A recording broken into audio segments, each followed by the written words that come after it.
Hello, Health 110 students. I owe you an apology.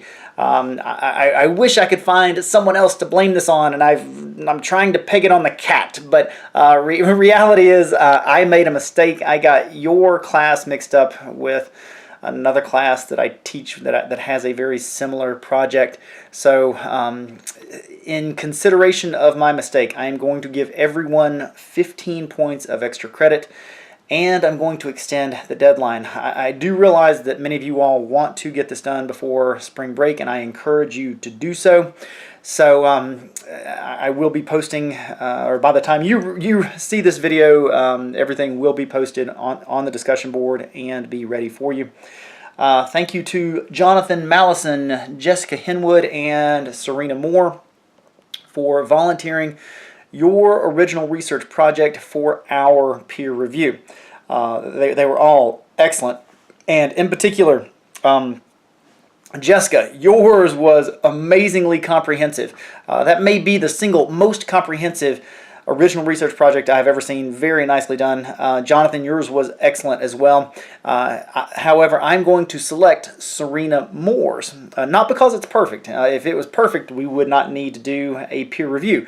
But it is very good, and I think that it will give us an opportunity to perform a critical analysis of her work, identify some strengths as well as some weaknesses, and to generally have a productive discussion.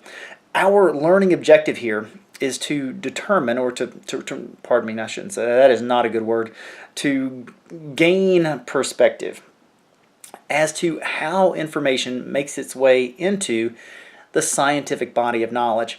And in particular, what we are going to be looking at here is how the peer review process is performed on a manuscript before it is published in a peer-reviewed professional journal.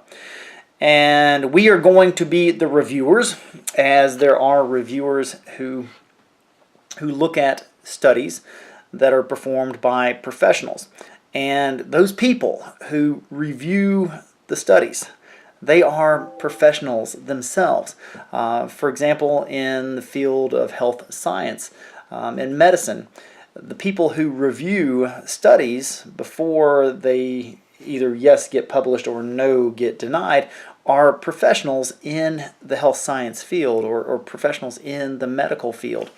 And when you have people who are very highly educated in a given field reviewing research in that same field, well, they have the ability to make a determination as to whether the hypothesis is appropriate, whether the methodology is appropriate to test the hypothesis, whether the experimental design is good, to have an idea about what type of data they would expect to be collected.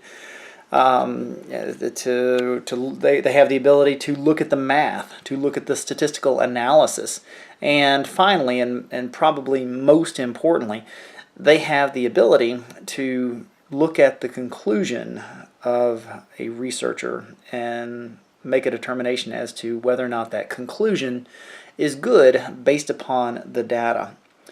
So we are going to do the exact same thing. We are going to perform a critical analysis of Serena's question, her hypothesis, her methodology. We're going to look at her data.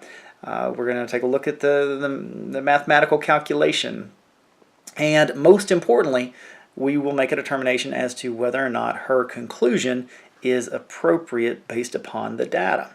So Serena has given me, as well as you, consent to discuss this in public. However, and a big however, just because she has given us permission to evaluate her project publicly, that does not give you the right to say anything that you want. We want to make sure that everything that is said or written in the discussion board is respectful.